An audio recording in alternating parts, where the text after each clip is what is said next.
ആത്മരക്ഷയുടെ നഷ്ടം സംബന്ധിച്ചുള്ള നഷ്ടപ്രമേയ വാദഗതികളെ സംബന്ധിച്ചുള്ള പഠന പരമ്പരയിൽ അതിന്റെ വേറൊരു എപ്പിസോഡിലേക്ക് വീണ്ടും നമ്മൾ കടന്നു വരികയാണ്. ഇന്ന് നമ്മൾ പഠിക്കാൻ പോകുന്നത് തിമോത്തിയോസിന്റെ 1-ാം ലേഖനം 5-ാം അധ്യായത്തിന്റെ 12-ാമത്തെ വാക്യമാണ്. ഈ 12-ാമത്തെ വാക്യം മനസ്സിലാക്കാൻ ഇതോട് ചേർന്ന് 11-ാമത്തെ വാക്യം കൂടെ ഞാൻ വായിക്കട്ടെ. എങ്കിൽ മാത്രമേ അത് വ്യക്തമായി മനസ്സിലാക്കാൻ സാധിക്കുള്ളൂ. 1 തിമോത്തി 5:11-12. ഇളയ വിധവമാരെ ഒഴിക്കുക.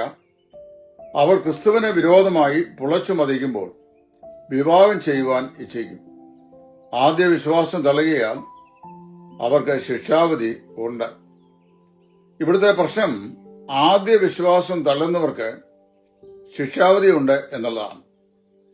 എബ്രായ ലേഖനത്തിൽ അപ്പോസ്തലനായ പൗലോസ് പറയുമ്പോൾ ഇപ്രകാരം പറയുന്നു: ആദ്യ വിശ്വാസം അവസാനത്തോളം മുറുകെ പിടിച്ചാൽ നിങ്ങൾ ക്രിസ്തുവിൽ ഭാഗ്യവാന്മാർ.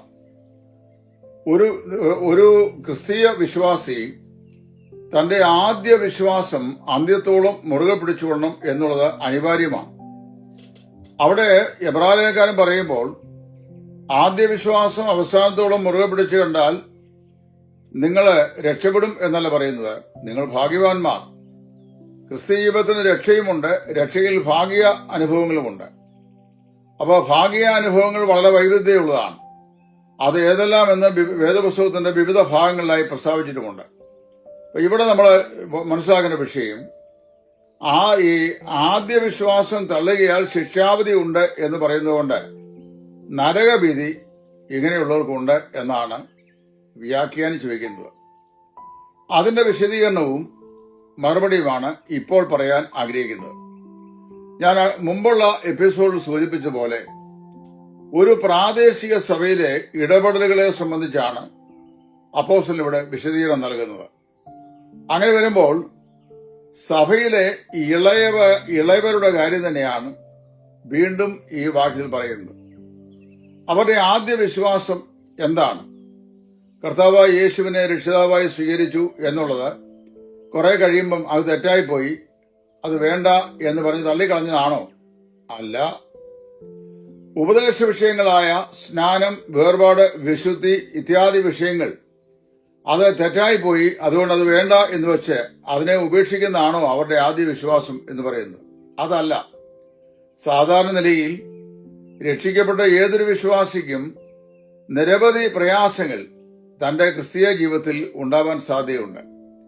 അങ്ങനെയുള്ള വേളകളിൽ വിശ്വാസത്തെ സംശയിക്കുകയോ അല്ലെങ്കിൽ ഞാൻ ഈ നിലയിലുള്ള തീരുമാനമെടുത്തത് അബദ്ധമായി പോയോ എന്നുള്ള ചിന്താഗതി പിശാച് സ്വാഭാവികമായി കൊണ്ടുവരിക സാധാരണമാണെങ്കിലും ഒരുവൻ തനിക്ക് ലഭിച്ച രക്ഷയുടെ ആത്മരക്ഷയുടെ സന്തോഷം അത് അനിവാര്യമായിരുന്നില്ല, അതുകൊണ്ട് എനിക്കിത് വേണ്ട എന്ന് വെച്ച് സാധാരണ സുബോധമുള്ള ആരും പോകാറില്ല.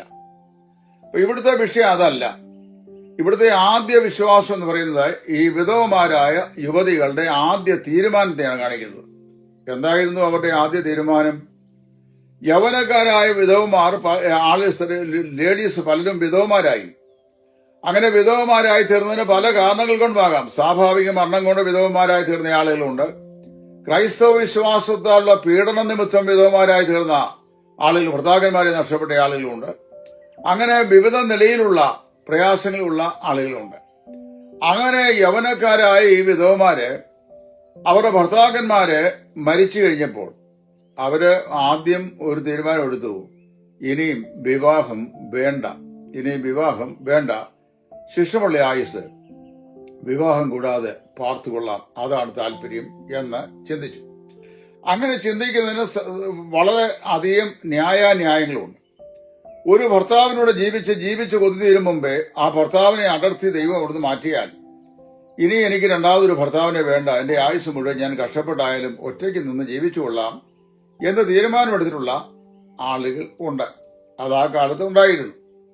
എനിക്ക് വ്യക്തിപരമായിട്ടറിയാം, ഭർത്താക്കന്മാരായി മരിച്ച ചില യുവതികളായ ആളുകളെ ഞങ്ങൾ കുടുംബമായിട്ട് സന്ദർശിച്ചിട്ട് ഈ ഒരു വിവാഹം കഴിച്ച് സമാധാനമായിട്ട് ജീവിച്ചു പോകണ്ടേ എന്ന് നോക്കുമ്പോൾ, വേണ്ട അങ്ങളെ, ഞാന് വിവാഹമൊന്നും വേണ്ട, ഞാന് കുട്ടികളെയും വളർത്തി അല്ലെങ്കിൽ സമാധാനത്തോടെ ജീവിച്ചു കൊള്ളാം, ഇനി ഇപ്പൊ അങ്ങനൊരു ബന്ധുവൊന്നും ആവശ്യമില്ല എന്ന് പറയുന്ന പല ആളുകളെയും ഞങ്ങൾ കണ്ടിട്ടുണ്ട്.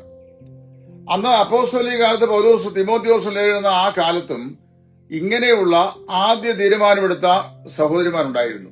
അവർ വിധവന്മാരാണ്, യൗവനക്കാരാണ്. ഇനി ഒരു ബോർഡൻ, ഒരു വലിയ ചുമതല വേണ്ട.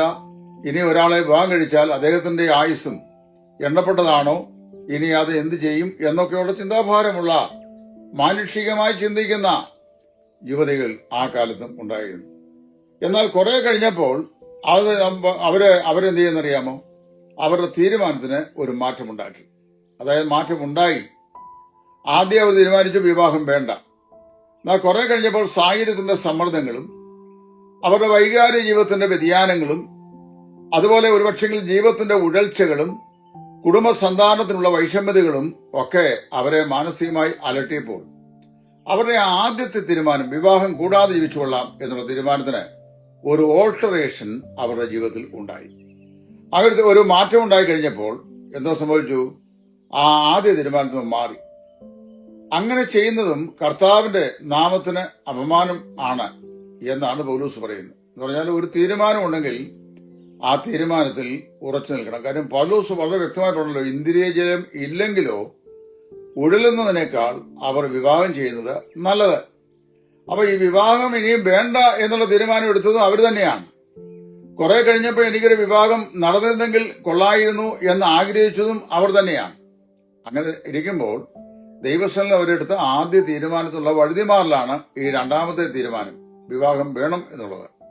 അതും ദൈവനാമത്തിന് അപമാനകരമായ ഒരു തീരുമാനം ആയതുകൊണ്ട് വാസ്തവത്തില് അതേക്കുറിച്ചാണ് അപ്പോസ്തലൻ ഇവിടെ പറയുന്നത്.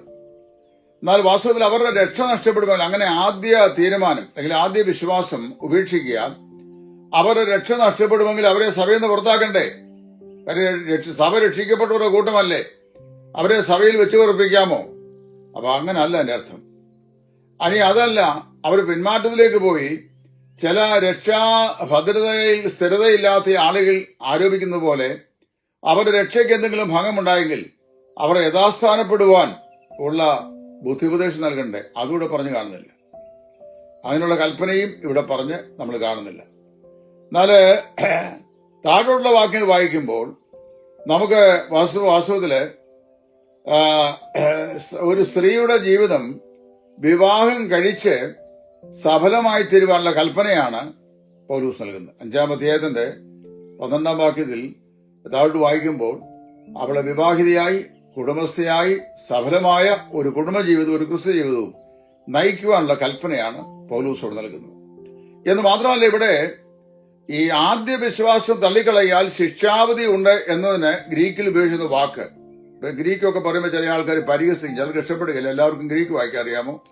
ഞങ്ങൾക്ക് മലയാളത്തിൽ വായിച്ചാൽ പോരെ എന്നൊക്കെ ന്യായങ്ങൾ ചോദിക്കാറുണ്ട്. അർത്ഥ വ്യത്യാസം സംബന്ധിച്ച് ചില കാര്യങ്ങൾ വ്യക്തതയോടെ മനസ്സിലാക്കണമെങ്കിൽ മൂലഭാഷയായ ഗ്രീക്കും റെഫർ ചെയ്യുന്നത് തെറ്റൊന്നുമില്ല. ഞാൻ അങ്ങനെ പല മനസ്സിലാക്കാൻ കഴിയാത്ത വാക്യഭാഗങ്ങളും മൂലഭാഷയിൽ റെഫർ ചെയ്ത് മനസ്സിലാക്കിയിട്ടുണ്ട്. മലയാള ഭാഷയിൽ പറയുന്ന ചില വാക്കുകളുടെ ആശയം വ്യക്തമല്ലാകിയാൽ ഇംഗ്ലീഷ് ഭാഷ പരതിയിട്ടുണ്ട്. ഇംഗ്ലീഷിലും മലയാളത്തിലും പറയുന്ന കാര്യങ്ങൾ കുറെ കൂടെ വേഗത്തിൽ അല്ലെങ്കിൽ വ്യക്തതയോടെ മനസ്സിലാക്കുവാൻ തമിഴ് പരിഭാഷ റെഫർ ചെയ്യാറുണ്ട്. അതിൽ റെഫർ ചെയ്യുന്നത് തെറ്റൊന്നുമില്ല. കാര്യം ഭാഷയുടെ അപരിപൂർണത എല്ലാ ട്രാൻസ്ലേഷനിലും ഒരു പരിധിവരെ ഉണ്ട്. അപ്പൊ ശ്രദ്ധിക്കണം, അവിടെ പറയുമ്പോൾ ശിക്ഷാവധി എന്നതിന് ഉപയോഗിക്കുന്ന വാക്ക്, ശിക്ഷാവധി എന്നതിന് പറയുന്നത് കാറ്റാ ക്രീമ എന്ന് പറയുന്ന ഗ്രീക്ക് വാക്കാണ് ഉപയോഗിക്കുന്നത്. കാറ്റാ ക്രീമ, അതിന്റെ അർത്ഥം ശിക്ഷാവധി എന്ന് തന്നെയാണ്, നരകവിധി എന്ന് തന്നെയാണ്.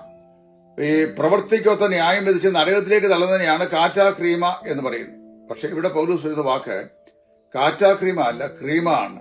എന്താണ്? ന്യായവിധിയാണ്. ശിക്ഷാവധിയല്ല, ന്യായവിധിയാണ്. ന്യായവിധിയും ശിക്ഷാവധിയും രണ്ടാണ്. ശിക്ഷാവധി നരകത്തിയിലേക്ക് തള്ളിയിടുന്ന ശിക്ഷയാണ്. അത് രക്ഷിക്കപ്പെട്ടവർക്കില്ല എന്ന അസംഖ്യം വാക്കുകളുടെ അകമ്പടിയുടെ കഴിഞ്ഞ നാളിലെ പഠന പരമ്പരയിൽ ആവർത്തിച്ച് ഞാൻ ഓർപ്പിച്ചിട്ടുണ്ട്. അവിടെ പറയപ്പെടുന്ന ന്യായവിധിയാണ്. എന്താണ് ന്യായവിധി? ആദ്യം ദൈവസ്ഥനിലെടുത്ത പ്രതിഷ്ഠ അഴിച്ചിട്ട് സ്വന്തമായ ഒരു താല്പര്യത്തിൽ പ്രകാരം മറ്റൊരു പ്രതിഷ്ഠയ്ക്ക് തയ്യാറായപ്പോൾ അവൾക്ക് ദൈവസന്നിധിയിൽ ലഭിക്കേണ്ടിരുന്ന പ്രതിഫലത്തിന് അല്പം കുറവ് സംഭവിക്കുന്നു, അല്ലെങ്കിൽ പാളിച്ച് സംഭവിക്കുന്നു. അപ്പൊ ദൈവം അവളെ ന്യായമായി വിധിക്കും, അല്ലെങ്കിൽ ന്യായമായി കർത്താവിന്റെ സിംഹാസനം മുമ്പാകെ വിധിക്കും. അവിടെ വെച്ച് ന്യായമായി വിധിച്ചിട്ട് 1 കൊരിന്ത്യർ 11 അധ്യായത്തിന്റെ 32 മുതലുള്ള വാക്കിൽ പറയുന്ന പോലെ ന്യായമായി വിധിച്ചിട്ട് അതിനുള്ള പ്രതിഫലം നൽകും. അതേക്കുറിച്ചാണ് നമ്മുടെ അപ്പോസ്തലൻ പറയുന്നത്. അല്ലാതെ അവളുടെ രക്ഷ നഷ്ടപ്പെടുമെന്നോ നഷ്ടപ്പെടാൻ സാധ്യതയുണ്ടെന്നോ ഒന്നുമുള്ള അങ്ങനെയുള്ള യാതൊരു വാക്കുകളും ഇവിടെ പ്രസ്താവിച്ചിട്ടില്ല. ആദ്യ വിശ്വാസം പറയുന്നത് ആദ്യ തീരുമാനം എന്ന് തന്നെയാണ്.